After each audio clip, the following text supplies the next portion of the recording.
niggas out lurking, got broski in the cut. Bad bitch on the left of me screaming, what's up? All it's gonna take for me to get the black 8, drop brakes, jump gates, then they put the red tape. Feds on our ass, 59th ain't safe, just a lot of young hotheads, Zach 6 Trey. Freedom haters, there's a couple of them left, but don't think shit's sweet cause you can still meet death. LA comes from that 600 set. They're located on 59th and 60th and King Drive. LA lost his father when he was only 13 years old. Shot while attempting to run over deputies with a vehicle. Police were responding to a report of a suspicious person climbing the fence.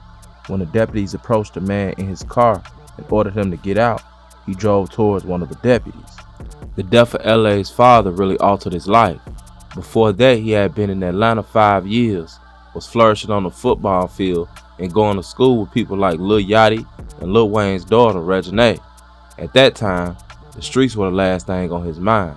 It wasn't until he came back that he went from a regular shorty that liked donuts and sports to a street nigga that loved the fast life, guns, and women. This was his transition from Leonard to LA. Outside of 600, he was known mostly to be on 39th in the OBN area and in the 400 East area.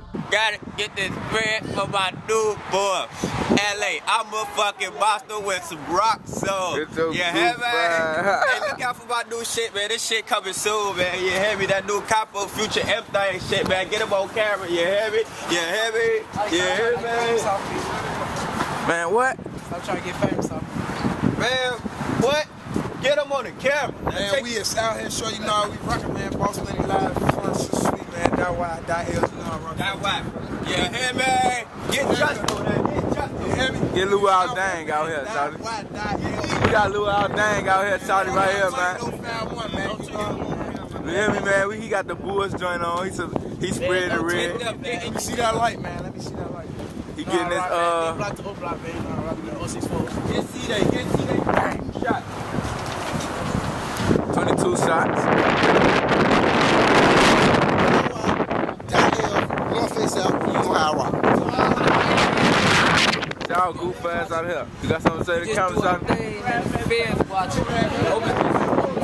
North face out, man. Out, man. Shit, man. We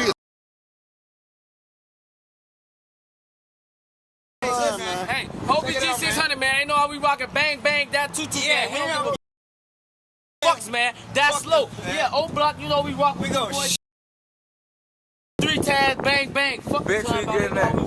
Hey, shawty, you ain't got shit to say to the camera, shawty? I got something to say. That Zico, man. Yeah. Pushing up in the wick, man. You know, we still on the block. We rode through SCL today, man. Them niggas was out there locking hard, man. I dropped the news. On these cars, up to Laron. That else to you fucking. Bang bang. Charles, what up, bro?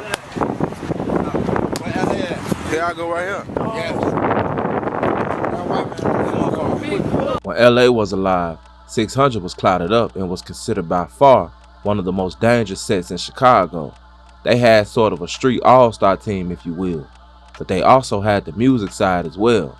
They had guys like E-Day, who was definitely considered one of the godfathers of drill, Tay 600, 600 Breezy, Jess Blow, Mimo, Rondo, C-Day, S-Dot, Famous, Booker, and of course the late great LA Capone. They all have surpassed 1 million views on YouTube. How you do that?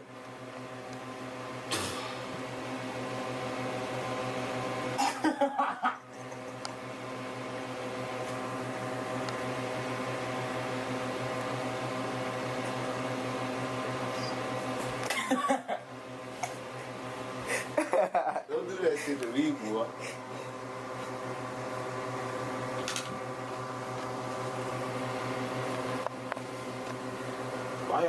Then you had guys like D-Rose, Lil Boo, D-Thang, McAdoo, who were all extremely dangerous, not to mention King Von claimed 600 as well. At that time, they were clicked up with O Block and Front Street real heavy, but they also fucked with the majority of the BD sets out south. LA was real tight with JB Bin Laden, who was 400 East. He also stayed on 72nd and Bennett at one point, which was ironically the block that E-Day would die on 8 years later. 600 had a lot of smoke back then. They beefed with STL, Gyro City, EBT, MOB, Geo Drive, the Met Boys, and their main beef was with 051 Young Money, who was the set that ultimately took LA out. LA was actually introduced to 600 through Booker. 2 shots, he killed people. You already know, man. We out serious, man. We gotta keep energy because we out serious. We know how folks, right? We killing people, man. I ain't had no last time since I've been there. We been drilling hard. Yeah, watch the news. LA started rapping when he was very young, but started really taking it serious in his years with 600. He was heavily influenced by his surroundings and asked E-Day to put him in the studio. At first, E-Day was reluctant, but would eventually give him a chance, and that was all she wrote. LA was musically inclined from the start, so it didn't take much. According to the streets, LA caught a body a year before he died and was definitely a shooter. Who he killed, I can't verify, but I can recall one story that was told where LA and Front Street Quano went on a hit together and ended up arguing when they returned because they ended up botching the hit. They both had different outlooks on how it should be done. LA wanted to wait until a crowd of members dispersed and just catch one, whereas Quano wanted to shoot up the crowd. Well, Quano ended up doing it his way, and they completely missed everybody. Just Blow even referenced some work that LA put in. He said that one day LA made the block live, 5 in his dash and 5 in his spine. He put the Goofy on the Newz Channel 5. LA is one of the most well-known drill rappers from the city, and in my opinion, his death in particular was a downfall of 600. I can retrace back the day that he died, September 26, 2013. That day, LA had to go to court for a trespass to land case that he had. After court, they stopped by his crib before getting a ride to the studio. At around 3 p.m., JB and LA went to the studio on 70th to Stony Island. While LA was in the studio, little did he know his demise was being planned. What that is though? Just record.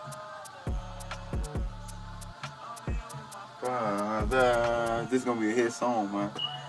You recording this shit? Get this shit on camera, man. Lil Mick, Rockhead, and Miko were hanging together at a barbecue on 51st and Prairie.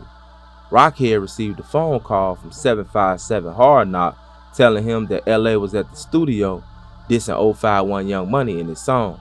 They decided to kill him as get back for Fats. They contacted Big A and met her at a gas station on 67th and Stony Island. They split up and drove to the studio in 2 separate vehicles. Both cars parked a few houses down from the studio, one on each end of the alley. They said park for 20 to 30 minutes, wait for LA to leave the studio. LA and JB left out the back of the studio and sat on the steps leading down to the parking lot. LA got up and walked to the alley on the phone call. Some say he was trying to get a ride, while JB stayed on the steps. Lil Mick seen LA walking in the alley wearing a black hoodie. He then got out of the car and crept up on LA, shooting him twice. Once in the lower right back, which lodged above his kidney, the other in his right upper rear thigh, came out his right inner groin. LA hit the ground. Lil Mick proceeded to stand over LA. When it appeared that his gun had jammed, he ran out of bullets. He then fled north up the alley and got back in the car. Then both vehicles drove away. JB got up and ran to LA trying to help him, screaming, "Bro, you good?" The ambulance came to take LA to Northwestern Hospital. LA, still conscious when they arrived, stated that a car pulled up in the alley. He then heard 5 to 6 shots when he got hit. The shooter, also wearing a black hoodie, ran back to the car, then they all fled. When asked if he could identify the shooter, he said, "I don't know." LA lost consciousness in the ambulance and never regained it prior to his death during surgery at around 8:30 p.m. Later that night, all 4 involved in the hit met in Washington Park, where they discussed that they had successfully killed LA. The whole situation ended up being an absolute disaster for both 051 and 600. Rockhead, Mick, and Miko would all end up going to prison for the murder and Big A would end up being killed before the police could get him. They all got down on each other, but it was Rockhead's statement that sealed the deal.